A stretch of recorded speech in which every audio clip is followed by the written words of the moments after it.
અત્યારે આપણે એકેડેમીનો વિરોધ કરી છે. અમુક એકેડેમી વાળા એમ કહે છે કે અમે ગેરવર્તન ફેલાવી છીએ. કઈ રીતે ગેરવર્તન?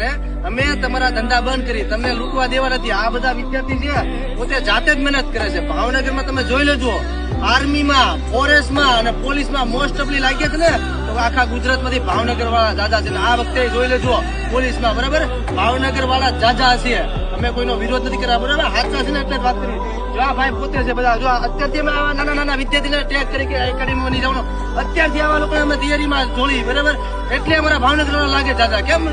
કેમ બાકી બીજા કોઈ જિલ્લામાં લાગ્યા? અત્યારથી આ છોકરો છે ને જો રનિંગ કરે, અત્યારે તમે એમ કહો હોર્સો રનિંગ કરવાનું તો આ છોકરો રનિંગ કરીને દેખાડે.